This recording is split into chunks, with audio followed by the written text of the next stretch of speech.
Assalamualaikum warahmatullahi wabarakatuh. Alhamdulillah.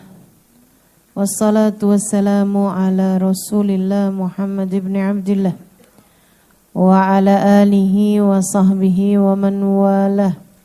Subhanaka la ilma lana illa ma 'allamtana. Innaka antal alimul hakim. Rabbi shrah li sadri wa yassir li amri wahlul 'uqdatan min lisani yafqahu qawli. Amma ba'du. Alhamdulillah, sama-sama kita hormati, kita sayangi keluarga besar dari almarhum Haji Abdus Samad Sulaiman dan juga almarhumah Hajah Nurhayati binti Haji Anangdullah. Kita doakan semoga anak, cucu, mantu selalu berada dalam limpahan rahmat ridha Allah Subhanahu wa taala, dalam lindungan dan bimbingan Allah Subhanahu wa taala. Panjangkan umurnya, disehatkan badannya, dimudahkan urusannya, kabulkan hajatnya. Semakin dicinta Allah Subhanahu wa taala dan Rasulnya. Amin ya rabbal alamin. Para ustadzah kita, Mukarramah Ustazah Budur Ba'bud, Ustazah Khadijah Asgaf, Umi Ida, para syarifah, para ustazah, serta ibu-ibu, teman-teman semua yang hadir di majelis ini. Semoga Allah Subhanahu wa taala senantiasa merahmati kita semuanya, mencintai kita semuanya, memberikan keberkahan pada kehidupan kita insyaallah. Menjadikan rumah tangga kita rumah tangga yang sakinah, mawaddah, warahmah, selalu berada dalam lindungan dan bimbingan Allah Subhanahu wa taala. Kita memasuki bab tentang wudu, tentang perkara-perkara syariat ya. Kemarin sudah menyampaikan tentang dasar-dasar agama. Dasar agama ada 3, Islam, iman, ihsan.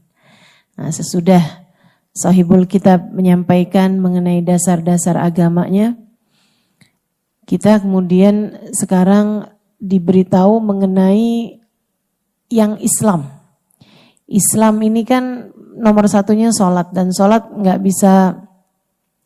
nggak bisa masuk kecuali dengan wudu. Wudu ini adalah pintu menuju sholat. Kita akan membahas mengenai wudu dengan segala macam permasalahannya. Cuman karena bulan depan itu kan akhir bulan ini udah masuk bulan Maulid. Nah, jadi kita akan bahas wudu secara umum dulu aja. Nanti sesudah liburan Maulid baru kita bahas mengenai tata cara wudunya, gitu ya. Teman-teman sekalian, saya juga mau menyampaikan kepadamu mengenai beberapa hal yang menjelang ke depan. Salah satunya yaitu hari Rabu. Hari Rabu tanggal 20. Rabu tanggal 20 Agustus itu merupakan Rabu terakhir dari bulan Safar. Ya. Namanya istilahnya Rabu Wekasan. Nah, itu nanti apa tuh yang mesti kita kerjakan di hari tersebut? Nah, itu juga mau kita bahas. Serta beberapa hari sesudah itu kita akan memasuki bulan Maulid. Bagaimana nih kita menghadapi bulan Maulid dan apa saja yang harus kita lakukan selama bulan Maulid? Dan kalau disebut bulan Maulid itu sebenarnya 2 bulan. Rabiul Awal dan Rabiul Tsani. Ya, karena memang bulan Maulid itu orang merayakannya, berbahagia atasnya di 2 bulan tersebut, yaitu bulan Rabiul Awal, Rabiul Tsani. Walaupun kalau orang Jakarta kayaknya sampai Sya'ban deh. Iya, pokoknya sampai Sya'ban gitu kan. Jadwal undangan saya udah panjang tuh sampai sebelum Ramadan. Masih Maulid juga gitu kan. Memang sebenarnya sih perayaan Maulid Nabi kapan aja kalau bicara tentang perayaan. Tapi kalau apa yang mesti kita lakukan di bulan Maulid, yang dimaksud di situ adalah bulan Rabiul Awal dan Rabiul Tsani, meskipun yang terutamanya adalah pada bulan Rabiul Awal. Biar kita tidak melewatkan atau tidak terlewati dari keberkahan bulan tersebut. Kata Habib Ali Habsyi, Rabi aqbal alaina marhaban birrabi', rabi'una dzikruh manjahu ladallah wasi'. Rabiul Awal, selamat datang wahai Rabiul Awal. Engkau adalah bulan Rabi' yang di dalamnya kami mengingat manusia yang punya derajat tinggi di sisi Allah Subhanahu wa taala. Itu ya bulan Rabiul Awal. Cinta sama orangnya, cinta juga sama bulan kelahirannya, cinta sama segala yang berkaitan dengannya. Yuk kita nanti akan pelajari apa dan bagaimana kita semestinya di bulan Rabiul Awal dan Rabiul Tsani, insyaallah. Jadi kita ada 3 pembahasan hari ini, kita akan langsung mulai aja dengan kita membaca suratul Fatihah serta niat belajar. Mudah-mudahan ilmu yang kita pelajari hari ini jadi ilmu yang manfaat buat kita sekalian. Jadi ilmu yang bawa keberkahan buat kita dan buat seluruh keluarga kita. Jadi ilmu yang jadi cahaya, sebab tidak semua ilmu jadi cahaya. Ada ilmu yang hanya masuk telinga kanan, keluar telinga kiri aja. Ada juga ilmu yang disimak dengan kedua telinga, dimasukkan ke dalam pemikiran, difokuskan oleh pemikiran, kemudian diturunkan menjadi cahaya yang memandu seluruh anggota tubuh untuk bergerak berdasarkan ilmu.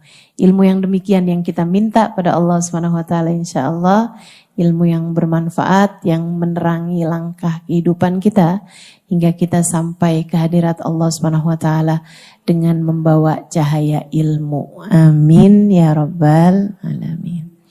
Bismillahirrahmanirrahim. Nawaitu ta'allum wa ta'lim, an-naf'a wal intifa' wal mudzakarah wat tadhkir wal ifadah wal istifadah wal hitha 'ala at-tamassuk bi kitabillah wa sunnati Rasulillah sallallahu alaihi wa alihi wa sallam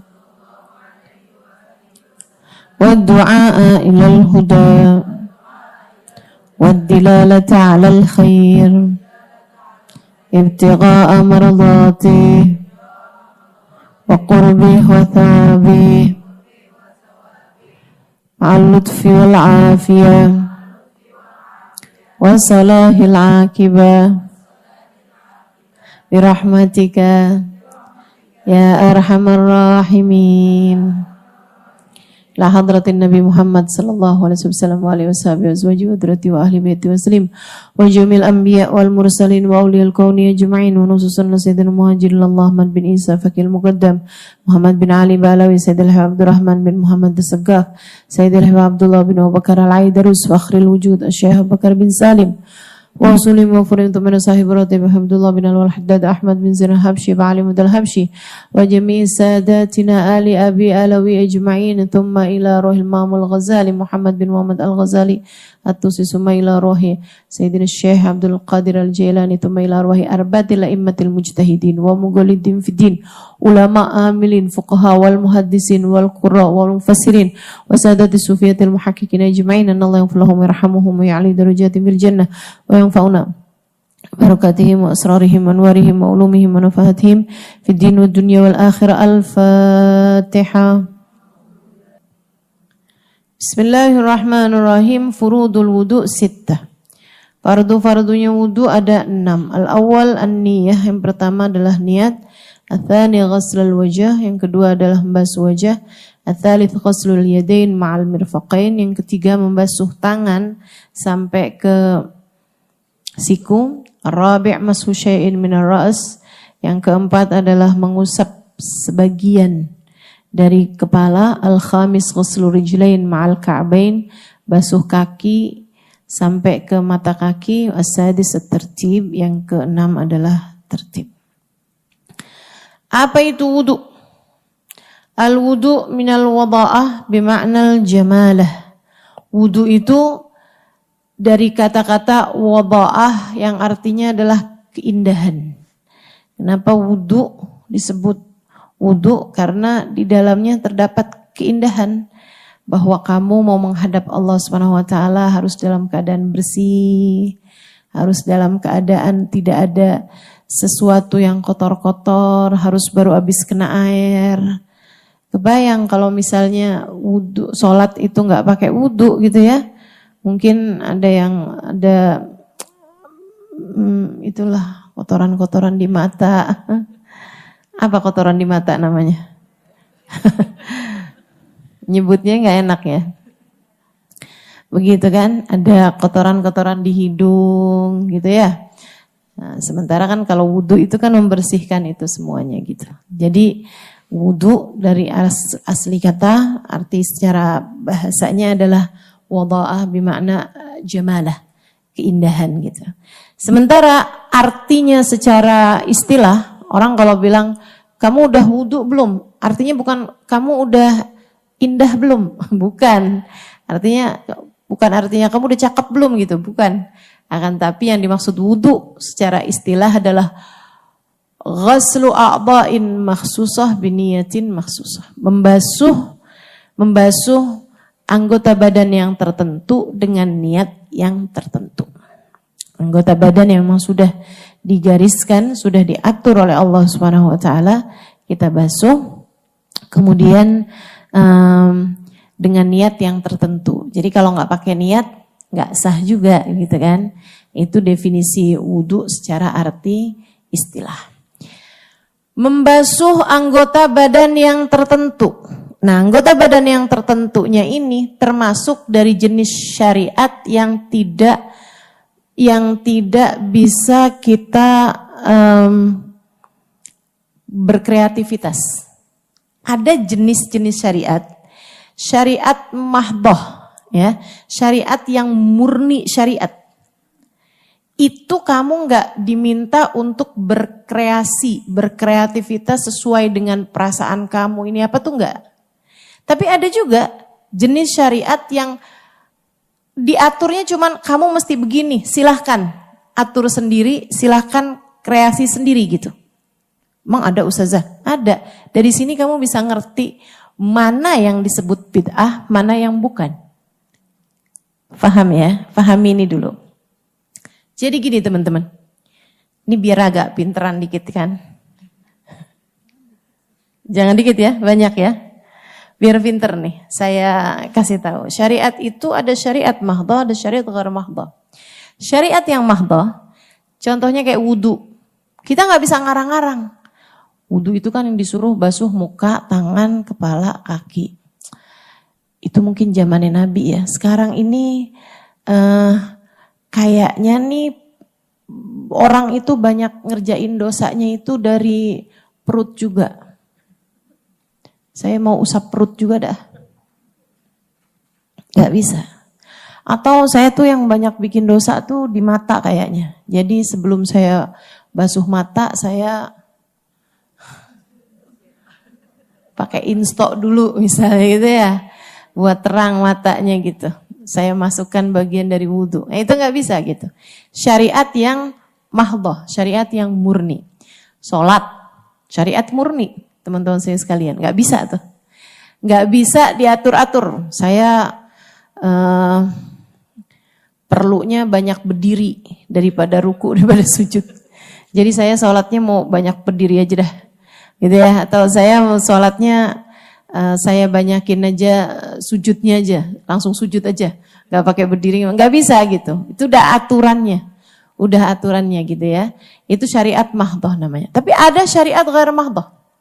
Contohnya, a'udzubillahi minasyaitonir rajim. Bismillahirrahmanirrahim. Ud'uni astajib lakum. Berdoalah kalian, maka aku akan mengijabah. Doa selagi tidak berada dalam sholatmu. Karena kan sholatnya kan memang udah diatur, ya kan? Doa yang dilafalkan. Doa yang dilafalkan. Selain di dalam sholatmu, itu silahkan kamu ikut apa yang kamu inginkan. Ikut mood kamu, ikut perasaan kamu, ikut kreativitas kamu. Gak apa-apa, boleh, karanglah apa yang paling kamu perlukan. Saudaraku sekalian saya muliakan, itu namanya syariat ghair mahdah. Jadi nggak ada ceritanya bid'ah dalam doa, tuh nggak ada ceritanya. Paham? Ya paham nggak sini? Paham ya? Nggak ada ceritanya bid'ah dalam doa gitu. Ini saya sampaikan karena ada orang, dia nanya sama saya, Ustazah, saya ini guru TK. Dia bilang, selama ini Ustazah, saya itu ngajarin anak-anak doa makan, doa buka puasa, doa segala macam doa kan. Di TK kan doa masuk kamar mandi, doa keluar kamar mandi. Belum lama ini Ustazah, ada anak yang ketika kami suguhin makanan, mau suruh baca doa sebelum makan, dia bilang, dia gak mau baca. Saya tanyain, kenapa kamu gak mau baca? Kata ibu saya, doa Allahumma barik lana fima razaqtana wa qina adzabannar itu bid'ah, gak pernah diajarin sama Nabi. Saya kaget dengernya gitu kan. Terus saya bilang, gimana nih Ustazah ngadepin kayak beginian nih? Bilangin sama anak itu, kamu kalau lagi ujian nak, gak usah doa minta lulus ujian. Bid'ah, gak pernah diajarin sama Nabi. Iya kan? Nabi gak pernah loh ngajarin doa biar lulus ujian. Lulus ujian sekolah itu loh. Gak ada tuh. Betapa susahnya gitu kan orang mau ngajarin doa. Doa Allah tuh meluaskannya. Ud'uni kata Allah. Berdoalah kalian. Niscaya akan aku ijabah. Apa aja. Ada satu orang penggembala kambing. Nabi Allah Musa denger dia. Dia ngomong kayak begini nih. Ya Allah, lagi doa. Jadi Nabi Musa lagi lewat di jalanan, kelihatan ada seorang penggembala kambing lagi doa. Doanya gini. Ya Allah, andai saja engkau adalah kambingku, aku akan membersihkan tubuhmu. Aku akan mencari kutu yang menyakitimu. Metanin ya. Tahu gak anak kecil di metanin? Aku akan menyisir bulu-bulumu. Aku akan memberikan makanan yang enak-enak untukmu ya Allah. Katanya gitu. Nabi Musa dengar itu. Astagfirullah. Kamu kalau doa tuh yang benar. Kamu itu namanya syirik. Kamu membayangkan Allah itu kambing. Itu gak boleh kamu kayak begitu. Kamu kurang ngajar sama Allah. Ini saya baca ini di kitab I'anatut Talibin ala Syarhi Fathil Mu'in. Di bab tentang Bismillah kalau gak salah ya. Bab tentang Bismillahirrahmanirrahim. Tentang Rahman Rahimnya Allah Subhanahu wa ta'ala. Dia sedih. Astagfirullah, gak gitu maksud saya ya Allah, gak gitu maksud saya ya Allah, katanya penggembala ini. Ketika Allah Subhanahu wa ta'ala berbincang dengan Nabi Musa di Bukit Sinai, Allah menegur Nabi Musa. Ya Musa, madza qulta ala abdi? Wahai Musa, apa yang udah kamu sampaikan kepada seorang penggembala itu? Wahai Musa, doa hambaku kepadaku adalah urusan antaraku dengan dia. Kamu mendengarkan kata-katanya, aku yang melihat isi hatinya. Wahai Musa, jangan ikut campur terhadap urusanku dengan hambaku. Luar biasa. Namanya orang minta. Kamu bilang sama anak kamu, nak, minta apa-apa sama mama ya nak ya. Misalnya gitu. Ya anak kamu kalau minta apapun sama kamu, gak pernah salah teman-teman. Baru salah kalau mintanya sama emaknya orang lain. Betul gak? Kalau dia mintanya sama ibunya orang lain, dia baru salah. Tapi kalau seperti yang kamu bilang, nak minta apa-apa sama mama ya sayang. Dan dia minta sama kamu. Mau dimintanya apaan aja. Mah, doain saya mah biar punya pacar. Ya kita marahin, ya kan. Tapi kan dia gak salah karena dia minta sama kamu, kan begitu. Begitu loh teman-teman sekalian. Jadi andai pun sesuatu tersebut itu salah, tapi kan dia benar dalam rangka memintanya kepada Allah SWT. Itu jenis syariat yang ghair mahdhah. Bukan syariat yang murni. Artinya, ya udah Allah perintahkannya cuma doa. Ya doa aja kamu. Gitu. Kecuali ada pembahasan di antara para ulama kalau doanya di dalam sholat. Apakah dalam sholat kita boleh berdoa dengan doa ghair warid, dengan doa yang tidak diajarkan oleh Nabi Muhammad SAW? Nah, itu para ulama beda pendapat. Ada yang mengatakan boleh selagi pakai bahasa Arab. Ada yang mengatakan enggak boleh. Yang boleh hanya doa yang warid. Doa yang warid itu doa yang diajarkan oleh Nabi kita Muhammad SAW ataupun doa yang ada di dalam Al-Quran atau dalam hadis. Itu aja. Selebihnya doa-doa yang lain-lain, kalau kamu mau bacanya di dalam sholat, cukup di dalam hati saja, jangan dilafalkan. Tapi sisanya di luar sholat, doa apa aja gak pernah bid'ah. Selagi doa tersebut tidak membahayakan diri kita, selagi doa tersebut tidak berbahaya untuk kita. Nah, Allah SWT bahkan berkata kepada Nabi Allah Musa juga, alaihi salam, kata Allah, ya Musa, la tastahi an tas'alni walau alaf dabatik au milhaqutik. Wahai Musa, jangan malu untuk minta padaku, bahkan sampai ke makanan buat ternakmu dan garam untuk dapurmu. Maksudnya kamu minta segala apa-apa, minta sama aku aja Musa. Mintalah kepadaku apapun yang kamu mau. Allah tuh seneng kalau kita minta kepadanya. Makanya saya sering sampaikan kepada teman-teman saya yang hadir di majelis gitu ya. Saya selalu bilang doa bukan hanya sekedar, ia adalah semua yang kamu perlukan. Doa tuh gak pernah hanya cuma doa, enggak.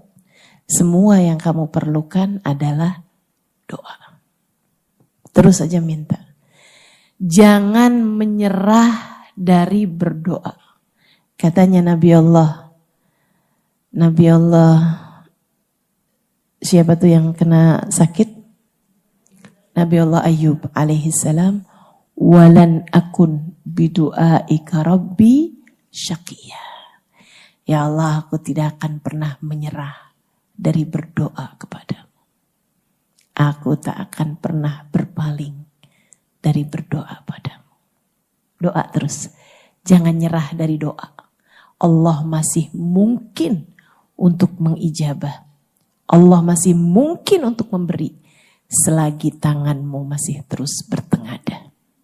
Minta. Jangan sampai kita nyesel karena kita gak minta. Ada 2 orang kabarnya. Di akhirat nanti ibadah mereka nilainya sama. Tapi yang satu Allah naikkan ke Firdausul A'la, yang satu di surga bawahnya. Yang ada di surga bawahnya tuh dia protes. Ya Rabb, saya sama teman saya, amalan kita sama, nilai kita sama, rapot kita sama. Tapi kenapa dia surganya Firdausul A'la sementara saya di surga bawahnya? Allah SWT mengatakan, huwa sa'alani wa huwa fid dunya. Dia selalu meminta hal itu ketika dia di dunia. Sementara kamu tidak melakukannya. Jadi nilainya sama, nih rapotnya nih sama. Tapi dia selalu minta surga Firdausul A'la, jadi Allah kasih. Sementara kamu enggak. Makanya Nabi Muhammad ngasih tahu kita tuh, idza sa'altumul jannah fas'alul Firdausul A'la. Kata Nabi Muhammad, kalau kalian minta surga, jangan tanggung-tanggung. Mintalah surga Firdaus yang paling tinggi. Kalau ditolak turunnya ma'wa. Tapi kalau kamu doanya tuh, Allah masukin saya ke dalam surga, walaupun di emperan. Kalau ditolak, jangan dong. Walaupun di pinggiran gak apa-apa deh, ya Allah yang penting surga gitu. Jangan. Takutnya tolak, waduh bahaya itu ya. Begitu teman-teman sekalian, itu jenis ibadah ghair mahdhah. Apalagi jenis ibadah ghair mahdhah. Innallaha wa malaikatahu yusalluna 'alan nabi ya ayyuhalladzina amanu sallu 'alaihi wa sallimu taslima. Sesungguhnya Allah dan segenap malaikat-malaikatnya bersolawat kepada Nabi Muhammad. Maka wahai orang yang beriman, yang gak beriman gak wahai. Maka wahai orang-orang yang beriman, sallu alaihi wa sallimu taslima, ucapkan solawat. Bacalah solawat dan ucapkanlah salam kepada Nabi Muhammad sallallahu alaihi wasallam. Perintahnya sallu alaihi wa sallimu taslima. Baca solawat, ucapkan salam. Bebas kamu. Ngucap salam Nabi bebas. Kamu mau bilang, Assalamualaikum ya Sayyidi ya Rasulullah. Boleh. Assalamualaikum ya Rasulullah. Boleh. Assalamualaikum ayyuhan Nabi. Warahmatullahi wabarakatuh. Boleh. Assalatu wassalamu alaika ya Rasulullah. Boleh. Boleh juga. Ya Nabi salam alaika, ya Rasul salam alaika, ya Habib salam alaika. Tullah alaika. Boleh. Apapun aja. Namanya juga salam. Boleh-boleh aja. Kamu mau ucap salam pakai bahasa Indonesia. Salam untukmu, wahai seindah-indah manusia. Salam apa bukan salam? Salam. Bid'ah kah? Enggak. Enggak pernah bid'ah teman-teman. Semuanya boleh. Karena perintahnya ucapkan salam. Selagi itu adalah salam. Selagi itu adalah sholawat, boleh. Orang bikin sholawat. Allahumma salli ala Sayyidina Muhammadin. Qad daqat hilati adrikni ya Rasulullah. Ya Allah, sampaikanlah sholawat kami kepada Nabi Muhammad. Qad daqat hilati. Telah sempit jalan saya ini, saya udah gak ngerti lagi. Adrikni ya Rasulullah, syafaati aku wahai Rasulullah. Allahumma salli ala Sayyidina Muhammadin tibbil qulubi wa dawaiha wa afiyatil abdani wa shifaiha nuril absari wa diyaiha wa ala alihi wa sahbihi wa sallim. Ya Allah, sampaikanlah solawat kami kepada Nabi Muhammad dengan sebuah solawat yang bisa menjadi sebab kesehatan bagi badan kami. Yang bisa menjadi sebab bagusnya hati kami. Jadi sebab sehatnya, selamatnya hati kami. Jadi sebab sehatnya badan kami. Jadi sebab terangnya pandangan mata kami. Boleh apa enggak boleh? Boleh. Allahumma salli ala Sayyidina Muhammadin. Salawat nariyah gimana tuh? Allahumma salli salatan kamilatan. Salim salaman taman. Ala Sayyidina Muhammadin alladhi tanhallu bihil uqad. Tunfariju bihil kurab. Tutuwa bihil hawaij. Tunal bihil raghaib. Husnul khawatim. Istasqal ghamam. Bujihil karim. Wa ala alihi wa sahbihi. Bikulla mahti wa nabasin. Bi'adadi kulli ma'lumillah. Ya Allah, sampaikanlah solawat kami yang sempurna ya Allah. Solawatmu yang sempurna sampaikan kepada Sayyidina Muhammad. Tanhallu bihil uqad. Yang bikin masalah-masalah yang ruwet-ruwet jadi terurai. Masalah kayaknya yang gak ketemu nih ujungnya di mana nih bisa jadi lancar gitu. Bisa jadi gampang. Tanfariju bihil kurab. Yang sempit-sempit jadi luas. Hati kami yang sempit. Masalah-masalah yang sempit-sempit jadi luas. Tanfariju bil kurab, tuqda bihil hawaij. Yang dengan sebab solawat kami kepada Nabi Muhammad, hajat-hajat kami kau ijabah ya Allah. Tunal bihil raghaib, harapan-harapan kami kau beri dengan berkat solawat kami kepada Nabi Muhammad. Husnul khawatim ya Allah, agar kau jadikan dengan sebab solawat kami kepada Nabi Muhammad, kami diberi akhir-akhir yang bagus-bagus. Termasuk akhir kehidupan kita, Allah karuniakan husnul khatim. Istasqal ghamam biwajhil karim. Ya Allah, kalau lagi paceklik, kalau lagi lama gak turun hujan, musim kering ya Allah, dengan berkah wajahnya Nabi Muhammad ya Allah, turunkanlah hujan. Istasqal ghamam biwajhil karim. Wa ala alihi wa sahbihi fi kulli mahtin wa nafasin bi'adadi kulli ma'lum. Salawat salam juga untuk keluarga, untuk sahabat beliau. Boleh salawat begitu? Boleh. Ada salawat yang ditulis sama Imam Syafi'i. Allahumma salli salatan gimana tuh? Biadadi kulli ma'lum bukan. Kullama dzakaraka dzakirun wa kullama ghafala an dzikrika wa dzikrihil ghafilun. Allahumma salli ala Sayyidina Muhammadin. Gimana tuh Kak? Kullama dzakaraka dzakirun wa kullama ghafala an dzikrika wa dzikrihil ghafilun. Gitu kan ya? Itu salawat tulis sama Al-Imam Asy-Syafi'i alaihi ridwanullah. Ya Allah, kami sampaikan salawat kepada Nabi Muhammad ya Allah. Sampaikanlah salawatmu kepada Nabi Muhammad sallallahu alaihi wasallam.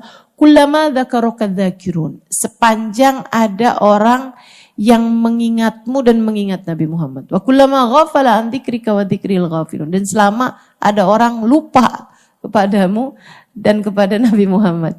Hitunglah kami bersolawat sebanyak itu ya Allah. Sebanyak bilangan orang yang ingat padamu, sebanyak bilangan orang yang lupa padamu gitu. Oh ya, Allahumma salli afdalas salati ala as'adi makhluqatika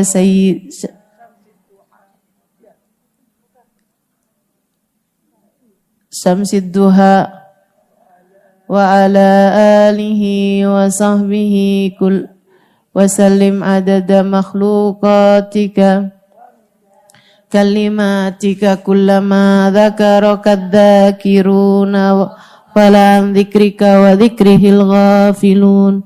Salawatnya Imam Syafi'i alaihi ridwanullah. Teman-teman saudaraku sekalian, ada banyak para ulama-ulama menuliskan bahasa cinta mereka kepada Nabi Muhammad. Salawat-salawat yang mereka tulis sebagai bahasa cinta mereka kepada Nabi Muhammad sallallahu alaihi wasallam. Ada salawatnya Syekh Abu Bakar bin Salim, ada bahkan salawatnya Habib Saleh Al-Hamid Tanggul, gitu kan? Orang nggak bisa bilang, oh bid'ah nih. Kenapa? Nabi Muhammad nggak pernah baca tuh salawat. Lah iya nggak bisa, nggak pernah baca lah. Gimana sih? Itu kan bahasa cinta kepada Nabi Muhammad. Saudaraku sekalian, bagaimana ceritanya bisa bid'ah gitu? Kalau ada orang nih ceramah, kemudian ceramahnya diawali dengan maka sholawat salam kami sampaikan, kami haturkan, atau semoga tetap tercurahkan kepada junjungan kita Nabi besar Muhammad yang telah mengeluarkan kita dari kegelapan menuju terang cahaya Islam. Kan begitu tuh? Iya kan? Sholawat apa bukan sholawat itu? Solawat. Bid'ah apa nggak bid'ah? Ayo coba. Nabi Muhammad baca apa nggak tuh kayak begitu tuh? Nabi Muhammad nggak pernah bilang kayak begitu loh. Bid'ah berarti? Nggak gitu ceritanya. Allah udah kasih perintahnya itu sallu alaihi wasallimu taslima. Bersolawatlah kalian kepada Nabi Muhammad, ucapkan salam padanya. Maka segala bentuk solawat, segala bentuk ucapan salam yang merupakan bahasa cinta kepada junjungan kita Nabi besar Muhammad sallallahu alaihi wasallam, itu adalah sesuatu hal yang baik untuk kamu baca dan terhitung beribadah kepada Allah Subhanahu wa taala. Jelas sampai sini? Paham ya? Baik, kembali kepada wudu. Jadi yang namanya wudu itu adalah ibadah yang mahdhah. Enggak bisa kita tidak bisa menerima kreativitas dari siapapun. Gitu ya. Allah ngajarin, katanya Allah Subhanahu wa taala, "Faghsilu wujuhakum wa aydiyakum ilal marafiq wamsahu biru'usikum wa arjulakum ilal ka'bain." Kata Allah Subhanahu wa taala, apabila kalian bersentuhan, idza lamastumun nisa falam tajidu ma'an fatayammamu sa'idan thayyib. Kata Allah Subhanahu wa taala, ya ayyuhalladzina amanu idza qumtum ilas shalah faghsilu wujuhakum wa aydiyakum ilal marafiq. Ya ayyuhalladzina amanu, wahai sekalian orang-orang yang beriman, idza qumtum ilas shalah, apabila kalian mau menuju kepada salat, faghsilu wujuhakum, maka basuhlah wajah kalian, kemudian tangan kalian sampai siku, kemudian usap kepala kalian, gitu ya. Kemudian basuhlah kaki kalian sampai mata kaki. Itu perintah Allah Subhanahu wa taala dalam Al-Qur'an, dan Nabi Muhammad dicontohkan wudu ini. Nabi lihat di malam pertama, di hari pertama sesudah malamnya Isra Mi'raj, besokannya Nabi Muhammad SAW didatengin malaikat Jibril. Makanya walaupun Isra Mi'raj itu terjadi di waktu malam, sholat pertama yang dilakukan oleh Nabi Muhammad itu bukan sholat subuh. Bukan juga sholat isya. Karena kan malam tuh kan, mestinya kan sholat pertamanya isya. Tapi enggak, Nabi belum melaksanakan sholat isya. Belum tahu caranya. Diperintahkannya kan malam.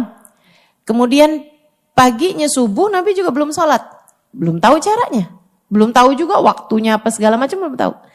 Baru Nabi Muhammad itu didatengin malaikat Jibril untuk sholat duhur. Makanya namanya duhur. Awwalus sholatin dhahara fil Islam. Sholat pertama yang tampak dalam Islam. Namanya duhur, itu artinya tampak. Muncul. Gitu ya. Nah, awal sholatin dhahara fil Islam, sholat pertama yang muncul dalam Islam, yang tampak dalam Islam, yang terlihat dalam Islam adalah sholat duhur. Pagi itu sholat duhur, siang itu ya sholat duhur. Nah itu sebelum sholat, malaikat Jibril wudu. Nabi Muhammad lihat.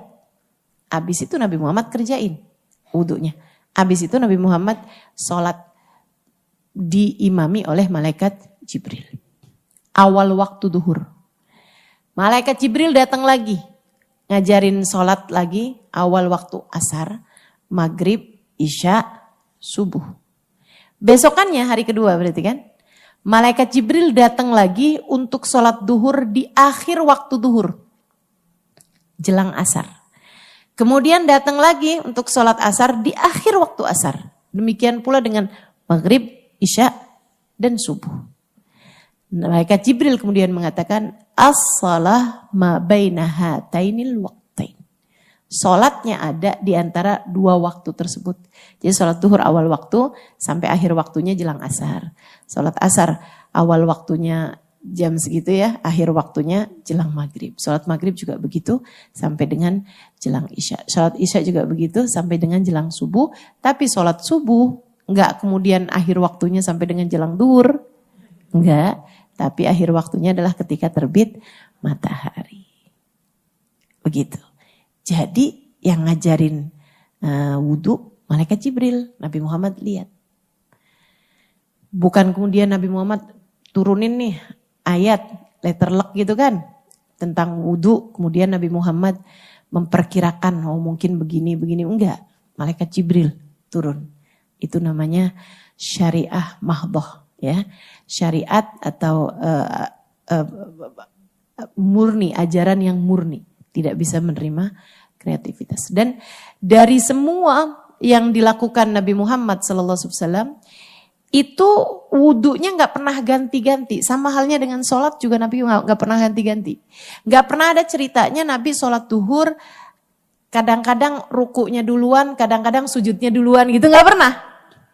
Nggak pernah. Selalu aja begitu Nabi sholatnya. Berdiri dulu gitu ya, baca Fatihah, baca surat, ruku, i'tidal, sujud, duduk, sujud, bangun.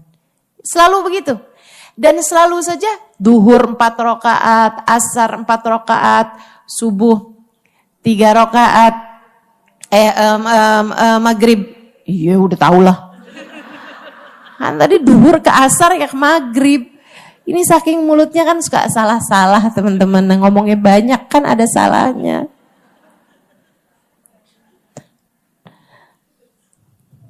Protes aja. Duhur, asar, maghrib, 3, isya, 4, subuh, 2. Nggak pernah berubah. Dari situ kemudian para ulama mengatakan bahwa duhur ya wajib 4, asar ya wajib 4, gitu.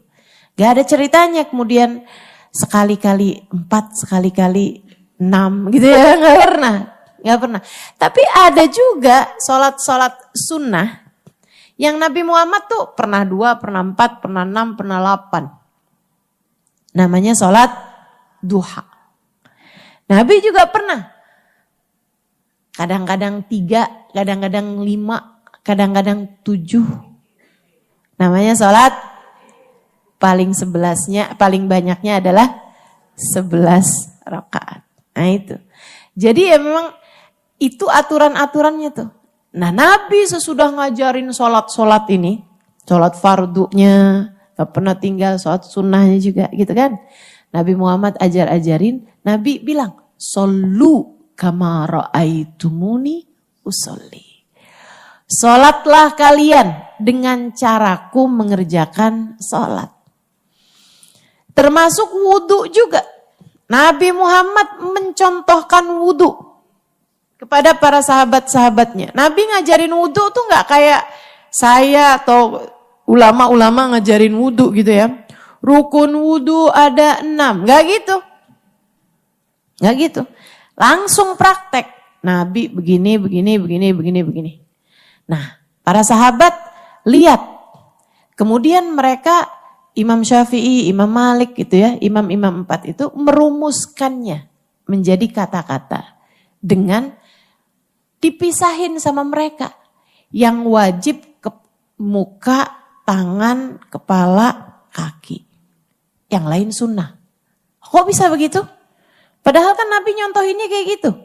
Iya, karena ayatnya cuman menyebutkan 4 itu aja yang wajib. Sementara Nabi Muhammad ketika ngerjainnya pakai ada basuh telinga, pakai ada kumur-kumur, pakai ada masukin air ke hidung gitu kan. Nah dari sana mereka menyebutkan bahwa yang ini nih sunnah. Makanya ada beberapa perbedaan antara ulama-ulama.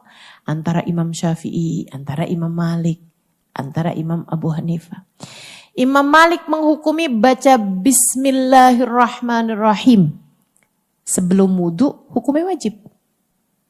Karena Nabi Muhammad ketika mencontohkan wudhu tuh selalu Nabi Muhammad baca Bismillahirrahmanirrahim. Bahkan ada ulama yang menghukumi